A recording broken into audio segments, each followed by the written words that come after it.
Hello प्यारे बच्चों, स्वागत है आप सभी लोगों का। दोस्तों आज हम कक्षा 10 का अध्याय नंबर 8 को करने जा रहे हैं और जिसका नाम है त्रिकोणमितीय परिचय। दोस्तों ये त्रिकोणमितीय क्या होता है? इसमें त्रि का मतलब है तीन और कोण का मतलब हम जानते ही कि त्रिभुज के जो कोण होते हैं वो, और मिति का मतलब होता है मापन। तो हम क्या करने वाले हैं, इसमें तीन कोणों का मापन करने वाले दोस्तों। तो देखिएगा, इसको समझने से पहले हम एक त्रिभुज को समझते हैं और उस त्रिभुज को हमने सेलेक्ट किया है हमने एक हमारा समकोण त्रिभुज। दोस्तों ये समकोण त्रिभुज है और इसमें हमेशा किस शेप में होता है? ये एल शेप में होता है। और ये समकोण के सामने जो भुजा बनती है हमारी वो हमेशा क्या कहलाती है? कर्ण कहलाती है दोस्तों। अब यहाँ पर दोस्तों देखिएगा, अगर मैं थीटा इसको मानता हूँ तो थीटा के सामने हमेशा क्या होता है?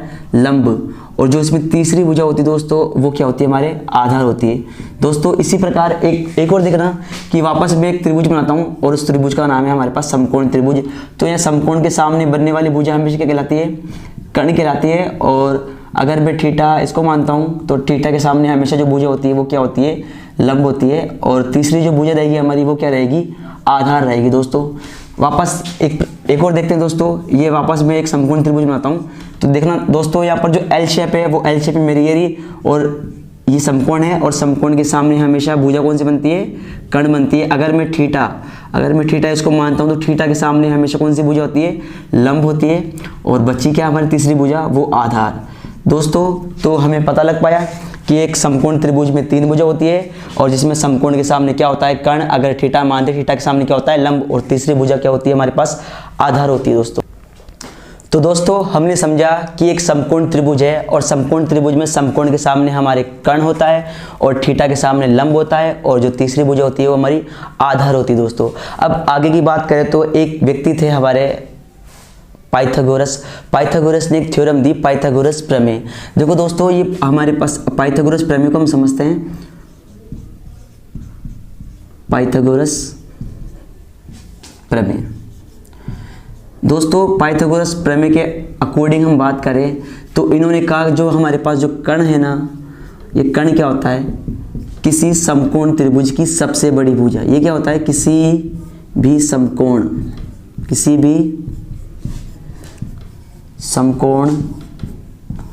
त्रिभुज की सबसे बड़ी भुजा वो क्या होती है? हमारे पास में कर्ण होती है दोस्तों।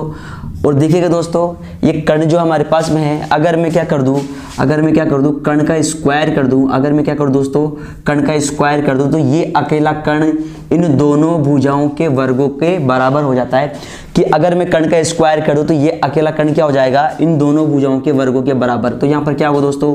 आधार का भी क्या हो जाएगा? ये स्क्वायर हो जाएगा। और यहाँ पर लंब का भी क्या हो जाएगा? ये स्क्वायर हो जाएगा। तो ये हमारी क्या है? पाइथागोरस प्रमेय। तो पाइथागोरस प्रमेय के अकॉर्डिंग दोस्तों ये अगर मैं सबसे बड़ी भुजा कर्ण का अगर मैं स्क्वायर करता हूँ तो ये अकेला कर्ण इन दोनों भुजाओं के वर्गों के बराबर हो जाएगा। जैसे दोस्तों हम कोई एग्जाम्पल लेते हैं, जैसे मैंने एक समकोण त्रिभुज बनाया और समकोण त्रिभुज में मैंने शीर्ष दिए ए, बी और सी। तो यहाँ पर देखो बी हमारा क्या है? एक समकोण है क्योंकि एल शेप में बी बन रहा है हमारे पास में।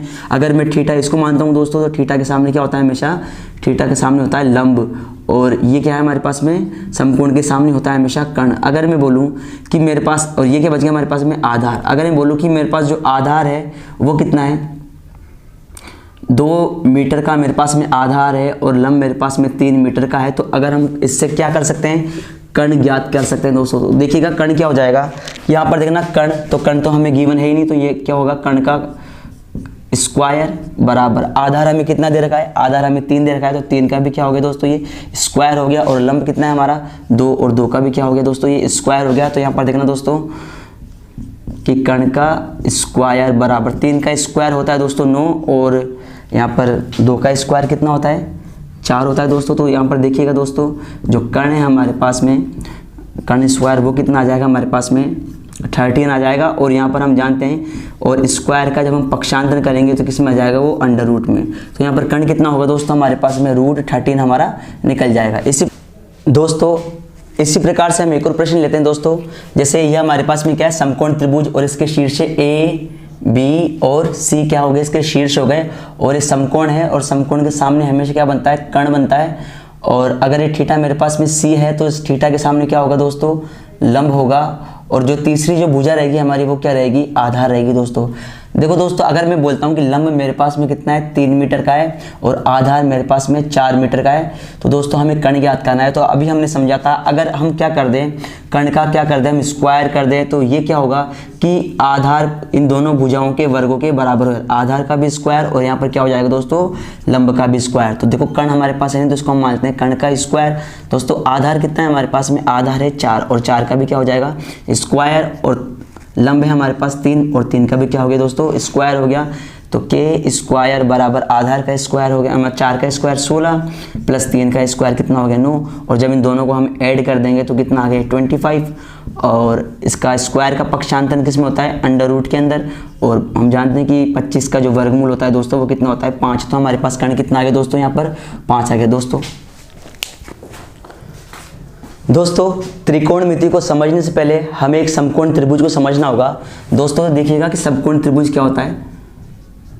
समकोण त्रिभुज दोस्तों ऐसा त्रिभुज जिसका एक कोण समकोण, एक कोण समकोण अर्थात 90 डिग्री तथा अन्य 2 कोण न्यून हो। दोस्तों तो यहाँ देखिएगा कि जो समकोण त्रिभुज है हमारे पास में, ये जो एल शेप पे जो कोण बनता है दोस्तों वो क्या होता है हमेशा 90 डिग्री को डिसाइड करता है। तो यहाँ पर हम इसके शीर्ष भी कितने होंगे, 3 शीर्ष हैं इसके। तो ये समकोण क्या है हमारे पास में 90 डिग्री है। और ये जो अन्य जो 2 कोण बन रहे हैं दोस्तों वो क्या होंगे, न्यून कोण। और न्यून कोण का मतलब क्या होता है दोस्तों, कि जो न्यून कोण होता है हमारे पास में वो होता है 0 डिग्री से अधिक। मतलब 0 डिग्री से तो क्या होते हैं ये ज़्यादा होते हैं, लेकिन 90 डिग्री से कम। दोस्तों ये जो दोनों कोण बनते हैं ना वो 0 डिग्री से ज़्यादा होते हैं लेकिन 90 से क्या होते हैं कम। उन्हीं कोणों को हम क्या बोलते हैं, न्यून कोण बोलते हैं। और इन दोनों न्यून कोणों का मतलब कोण ए और कोण सी, ये दोनों कोण मिलकर क्या होते हैं, दोनों 90 डिग्री के होते हैं दोस्तों। तो बी भी 90 डिग्री का और ये दोनों 90 डिग्री के, तो 90 कितने हो गए दोस्तों, ये हो गए हमारे पास में 180 डिग्री। दोस्तों अब हमारा जो अध्याय है 8.1 उसको हम सोल्व करने जा रहे हैं। और पहला प्रश्न है कि त्रिभुज ABC में जिसका कोण B क्या है, समकोण है। AB जो भुजा है वो 24 सेंटीमीटर की है और BC जो भुजा है वो 7 सेंटीमीटर की है। तो हमें निम्नलिखित मान ज्ञात करने हैं। इसमें पहला है साइन A और कोस A, दूसरा है साइन C और कोस C में ज्ञात करना है। तो दोस्तों इसको ज्ञात करने से पहले हमें एक छोटी सी बात और ध्यान में रखनी पड़ेगी। जैसे मैंने यहाँ पर बोल दिया कि साइन थीटा, ये क्या है हमारे पास में, जो त्रिकोणमिति है उसके वेरिएबल्स कितने होते हैं, 6 होते हैं। साइन थीटा, कोस थीटा और ये टेन थीटा। दोस्तों ऐसे हमें बिल्कुल ऐसे इमेज बनानी है हमारी आंखों के अंदर। और यहाँ पर ऐसे मैं कॉलम बना रहा हूँ दोस्तों, ऐसे तो हमें याद करना है। फिर है हमारा कोसेक थीटा, फिर ये सेक थीटा और ये कॉट थीटा। ये 6 वेरिएबल्स हमें ऐसे कैसे याद होने चाहिए दोस्तों, देखिएगा दोस्तों। और यहाँ पर मैं लिख देता हूँ कि LAL लाल, और हमारा क्या कर रहा है, लाल कर रहा है कक्का सीख रहा है दोस्तों। ये लाल क्या कर रहा है, हमारा कक्का सीख रहा है। तो दोस्तों यहाँ पर देखिएगा जो साइन थीटा है दोस्तों हमारा, उसका फॉर्मूला क्या है हमारे पास में, लंब बट्टा कर्ण। दोस्तों साइन थीटा का फॉर्मूला क्या है हमारे पास में, लंब बट्टा कर्ण। और इसी प्रकार से कोसेक थीटा क्या होगा दोस्तों, देखो नीचे ना कोसेक थीटा, तो कोसेक थीटा बराबर क्या होगा दोस्तों, यहाँ पर कर्ण बट्टा लंब। तो ये क्या होगा हमारे पास में, कर्ण बट्टा लंब। इसी प्रकार से अगर बात करूँ किसकी, कोस थीटा की, तो देखना दोस्तों कोस थीटा बराबर क्या होगा, कोस थीटा बराबर होगा आधार बट्टा कर्ण। तो ये क्या होगा, आधार बट्टा कर्ण। और इसके नीचे क्या है दोस्तों, सेक थीटा। तो दोस्तों सेक थीटा बराबर क्या हो जाएगा, कर्ण बट्टा आधार। तो ये क्या हो जाएगा दोस्तों, कर्ण बट्टा आधार। इसी प्रकार से अगर आगे की बात करें दोस्तों हम, तो हमें दे रखा है टेन थीटा। तो टेन थीटा बराबर क्या है दोस्तों, देखो ना ये हमारे पास में क्या है, लंब बट्टा आधार। और इसी के नीचे हमें क्या दे रहा है, कोट थीटा। तो देखो कोट थीटा बराबर क्या होगा दोस्तों, ये होगा आधार बट्टा लंब। तो ये हमारे कुछ फॉर्मूले हैं जो यहाँ पर काम में आने वाले हैं, और मैं उम्मीद करता हूँ कि आप लोगों को अच्छे से याद हो गया होगा दोस्तों। यहाँ पर देखना साइन थीटा बराबर क्या होता है, लंब बट्टा कर्ण। साइन थीटा बराबर लंब बट्टा कर्ण। कोस थीटा बराबर क्या होता है, आधार बट्टा कर्ण। और टेन थीटा बराबर क्या होता है, लंब बट्टा आधार। इसी प्रकार से कोसेक थीटा है, ये क्या होगा, कर्ण बट्टा लंब। सेक थीटा है तो कर्ण बट्टा आधार, और कोट थीटा है आधार बट्टा लंब। ये इस प्रकार से हमें 6 फॉर्मूले जो हमारे काम आएंगे दोस्तों। आगे आगे जैसे जैसे फॉर्मूले आएंगे वैसे उन फॉर्मूलों को भी हम समझाते जाएंगे दोस्तों। तो पहला सवाल हमें दे रखा है कि एक समकोण त्रिभुज है, तो बना लेते हैं हम एक समकोण त्रिभुज। दोस्तों हम बना लेते हैं एक समकोण त्रिभुज। ये दोस्तों हमने बना दिया एक समकोण त्रिभुज। ये मैंने एक समकोण त्रिभुज बना दिया है, ठीक है दोस्तों। और मैंने शीर्ष ए बी को हमेशा क्या रखना है, बी को रखना है समकोण। तो बी को मैंने क्या रख दिया, समकोण। और सी मेरा ये रहा दोस्तों। इसने कहा है कि जो ए बी भुजा है ना वो कितनी है, 24 सेंटीमीटर। ये ए और बी भुजा मतलब ये वाली भुजा, ये कितनी है हमारे पास में, यहाँ से लेकर 24 सेंटीमीटर की, 24 सेंटीमीटर। इसी प्रकार से इसने बोला कि बी और सी, तो बी सी भुजा ये वाली, बी और सी ये भुजा कितनी है हमारे पास में, 7 सेंटीमीटर।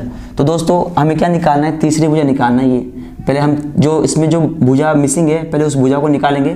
और ये भुजा क्या है हमारे पास में, कर्ण है। ये भुजा क्या है दोस्तों हमारे पास में, कर्ण है। तो हम जानते हैं अगर मैं क्या कर दूं, अगर मैं कर दूं कर्ण का स्क्वायर, क्या कर दूं दोस्तों, अगर मैं कर्ण का स्क्वायर कर दूं ना, तो ये कर्ण अकेला इन दोनों भुजाओं के बराबर हो जाएगा। मतलब आधार का भी क्या हो जाएगा दोस्तों, स्क्वायर हो जाएगा, और लंब का भी क्या हो जाएगा दोस्तों, स्क्वायर हो जाएगा। तो दोस्तों देखिएगा कि यहाँ पर देखना हमें थीटा क्या दे रखा है, एक बार तो साइन ए दे रखा है थीटा। थीटा की वैल्यू क्या है हमारे पास में, क्योंकि देखो साइन के आगे क्या आ रहा है, थीटा आ रहा है ना, तो थीटा की वैल्यू क्या है हमारे पास में, ए। तो मतलब मैं थीटा किसको मान लूँ, ए को। और जब थीटा हमारे पास ए होता है, इसके सामने क्या होता है दोस्तों, थीटा के सामने हमेशा होता है लंब। थीटा के सामने क्या होता है हमेशा, लंब। और ये भुजा क्या हो गई हमारे पास में, आधार। तो दोस्तों देखिएगा कि यहाँ पर जो 24 का स्क्वायर होगा वो क्या करेंगे, 24 को हम गुणा कर देंगे 24 से, और कितना आ जाएगा 576। तो हम यहाँ लिख देंगे दोस्तों कितना, 576। इसी प्रकार से क्या करेंगे, 7 का स्क्वायर मतलब 7 को हम 7 से गुणा कर देंगे तो कितना आ गया, 49। तो यहाँ पर क्या लिख देंगे दोस्तों, 49। और जब दोनों संख्याओं को जोड़ेंगे दोस्तों, तो ये 576 और 700 मतलब 49 कितने हो गए हमारे पास में, 625 हो गए दोस्तों। और हम जानते हैं कि यहाँ पर अगर कर्ण का स्क्वायर हटाएंगे तो यहाँ पर क्या आ जाएगा हमारे पास में, 625 का वर्गमूल आ जाएगा। और 625 का वर्गमूल हम जानते हैं कितना होता है, 25। दोस्तों अगर आप लोगों को स्क्वायर और रूट आते नहीं है तो हमने एक वीडियो बनाई है, बहुत ही शॉर्ट ट्रिक से हम जान जाएंगे कि स्क्वायर और रूट क्या होते हैं। तो आप देखिएगा, और डिस्क्रिप्शन में आपको उस वीडियो का लिंक भी मिल जाएगा अगर आपको ये स्क्वायर और रूट नहीं आते थे दोस्तों। तो दोस्तों देखिएगा हमारे पास में क्या निकल गया, हमारा कर्ण निकल गया। तो हमने क्या निकाल लिया, कर्ण निकाल लिया। तो दोस्तों पहला सवाल करते हैं दोस्तों। तो देखिएगा यहाँ पर पहला सवाल देखो हमें क्या गिवन था, यहाँ कर लेते हैं पहला सवाल।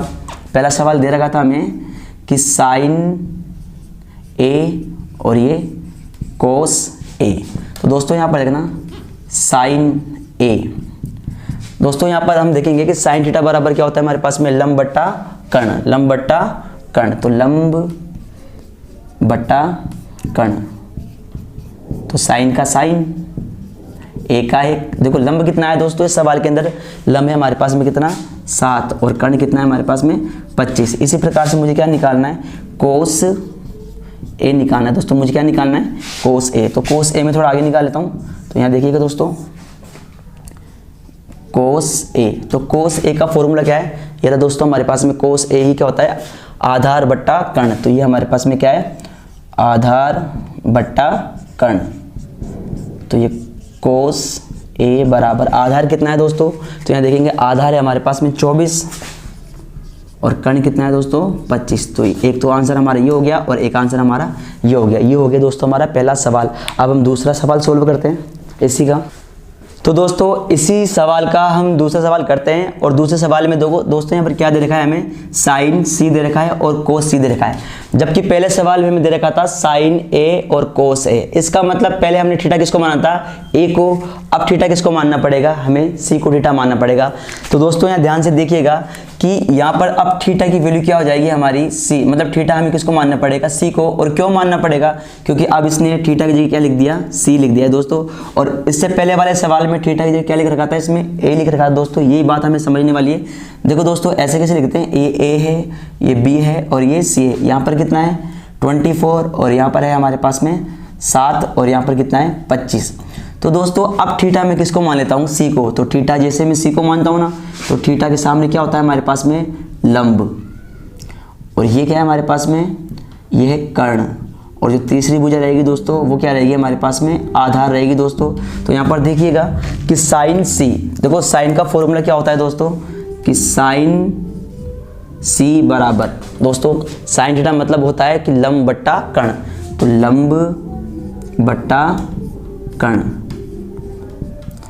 तो साइन का साइन लिख देते हैं हम और सी का सी बराबर। दोस्तों लंब कितना है, देखो अब लंब है इसमें 24 और कर्ण कितना है इसमें 25। इसी प्रकार से हम क्या निकालेंगे, कोस सी। दोस्तों कोस सी यहाँ निकाल लेते हैं, ये कोस सी बराबर, देखो कोस का फॉर्मूला क्या होता है हमारे पास में, आधार बट्टा कर्ण। तो ये आधार बट्टा कर्ण। तो दोस्तों देखिएगा कोस का कोस, सी का सी, आधार कितना है, देखो दोस्तों इसमें अब आधार कितना है 7 और कर्ण कितना है हमारा 25। तो दोस्तों ये पहला सवाल हमारा कंप्लीट हो गया। एक आंसर ये रहा और एक आंसर ये रहा। उम्मीद करता हूँ कि आप लोगों को समझ में आया होगा। अब हम दूसरे प्रश्न की ओर बढ़ते हैं दोस्तों। तो देखिएगा हम दूसरा सवाल स्टार्ट करते हैं और दूसरा सवाल में गिवन है कि आकृति में tan p minus coat r का मान ज्ञात करें। तो दोस्तों देखिएगा जो आकृति हमारी वो दे रखी है p q r, और जो q क्या है दोस्तों, इसमें समकोण त्रिभुज है। और दोस्तों समकोण के सामने वाली भुजा हमेशा क्या कहलाती है दोस्तों, ये कहलाती है हमेशा कर्ण। दोस्तों अब इस सवाल में समझिएगा कि एक बार तो थीटा हमें p दे रखा है और एक बार थीटा में क्या दे रखा है दोस्तों, r दे रखा है। तो यहाँ से एक बात निकल कर आती है कि यहाँ पर जो चित्रों की संख्या बनेगी वो दो चित्र बनेंगे। एक तो ऐसा चित्र बनेगा जिसका थीटा क्या हो p, और एक ऐसा चित्र बनेगा जिसका थीटा क्या हो r। तो दोस्तों पहले मैं ऐसा चित्र बनाता हूँ जिसका थीटा क्या हो हमारे पास में p। अगर p हमारे पास थीटा है तो थीटा के सामने क्या होता है दोस्तों, लंब होता है दोस्तों। क्या होता है, लंब होता है। और ये तीसरी भुजा क्या रही दोस्तों हमारे पास में, आधार रही दोस्तों। अब दोस्तों देखिएगा कि हम जानते हैं कि पाइथागोरस प्रमेय, हम लोग जानते हैं कि पाइथागोरस प्रमेय द्वारा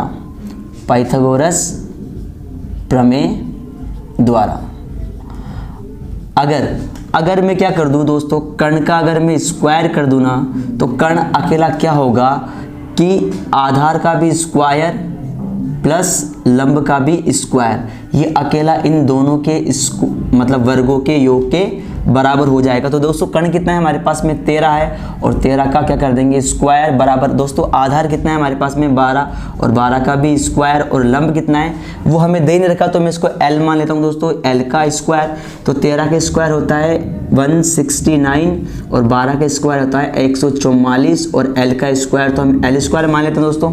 अब दोस्तों देखिएगा मैं क्या करता हूँ, इसके क्रम बदलता हूँ, पहले ये पद लिखता हूँ बाद में लिखता हूँ, मैं लिखता हूँ साइड बदलता हूँ दोस्तों, 144 प्लस L स्क्वायर बराबर 169। दोस्तों हमें क्या चाहिए, L की वैल्यू चाहिए, तो L को पकड़ लेंगे और पकड़ने के बाद में बराबर का साइन है, बराबर के बाद लिखा 169 और 144 का हम पक्षांतरण करेंगे दोस्तों, ये आ जाएगा माइनस का 144 और L स्क्वायर का L स्क्वायर। दोस्तों देखिएगा यहाँ पर 9 में से 4 गए तो 5 और यहाँ पर 6 है और 6 में से 4 गए तो 2 और 1 में से गया तो 0। और यहाँ पर जब स्क्वायर का पक्षांतरण करेंगे तो वो होगा अंडर रूट में, और हम जानते हैं कि जो यहाँ पर लंब आ गया वो कितना आ गया 5। दोस्तों यहाँ पर लंब कितना आ गया 5, तो यहाँ पर हम लिख देते हैं लंब कितना है हमारे पास में 5 सेंटीमीटर। दोस्तों देखो इसने क्या कहा है हमारे पास में कि पहले हम निकालेंगे tan p। क्या निकालेंगे दोस्तों, tan p। तो दोस्तों tan का फॉर्मूला क्या होता है, साइन थीटा कोस थीटा और tan थीटा। tan थीटा होता है हमारे पास में लंब बट्टा आधार। दोस्तों क्या है हमारे पास में, लंब बट्टा आधार। दोस्तों यहाँ पर देखना tan p का tan p बराबर का बराबर लंब कितना है दोस्तों, इसमें लंब है हमारे पास में 5 और आधार कितना है दोस्तों 12। इसी प्रकार दोस्तों देखिएगा कि यहाँ पर हमें क्या दे रखा है, कोट आर। दोस्तों कोट आर निकालने के लिए हमें एक और मतलब समकोण त्रिभुज बनाना पड़ेगा। दोस्तों बनाते हैं, देखो दूसरा वाला, ये हमने एक त्रिभुज बनाया और ये पी क्यू और ये आर भुजाएं, ये है 12 सेंटीमीटर और ये 13 सेंटीमीटर और ये 5 सेंटीमीटर। दोस्तों अब देखो थीटा किसको मानना है, कोट निकालने के लिए थीटा मानना है आर को, तो थीटा मैं किसको मानता हूँ, आर को मानता हूँ। जैसे थीटा मानता हूँ तो ये क्या हो गया हमारे पास में, थीटा के सामने लंब और समकोण के सामने क्या होता है दोस्तों, कर्ण, और जो तीसरी भुजा रहेगी दोस्तों वो क्या रहेगी हमारे पास में, आधार। मतलब कर्ण कभी भी नहीं बदलता है दोस्तों, और आधार और लंब बदलते रहते हैं। कब, जब हम थीटा की वैल्यू चेंज करते हैं। ठीक है दोस्तों, पहले हमारे पास जो थीटा था दोस्तों वो क्या था, पी था, अब थीटा क्या हो गया हमारे पास में, आर हो गया। इसका मतलब अब क्या हो गई, लंब और आधार की वैल्यू क्या हो गई, चेंज हो गई। और हमेशा स्टेबल रहता है ये कर्ण, कर्ण फिक्स रहता है दोस्तों। समकोण के सामने क्या होता है, कर्ण, ये बदलता नहीं। तो दोस्तों हमें क्या निकालना है, कोट आर निकालना है। तो कोट का फॉर्मूला दोस्तों, कोट का फॉर्मूला क्या होता है, आधार बट्टा लंब। तो हम क्या लिखेंगे, आधार बट्टा लंब। तो कोट आर का आर बराबर, दोस्तों देखो इसमें अब इसी डायग्राम में देखना है हमें, इसमें नहीं देखना है क्योंकि हमने थीटा इसको माना है क्यू को। दोस्तों यहाँ पर देखना है आधार कितना है हमारा, आधार है 5 और ये हमारा जो लंब कितना है दोस्तों वो 12 है। अब दोस्तों सवाल को सोल्व करते हैं। सवाल गिवन था हमें कि tan p minus cot R. दोस्तों ये tan p कितना आया था हमारे पास में, 5/12 और माइनस का माइनस। अब ये लिखा हुआ है कोट आर, कोट आर कितना है हमारा, ये भी 5/12 और 5/12 में से 5/12 गया तो कितना बच गया दोस्तों हमारे पास में 0, और 0 क्या रहेगा आंसर। उम्मीद करता हूँ कि आप लोगों को समझ में आया होगा दोस्तों।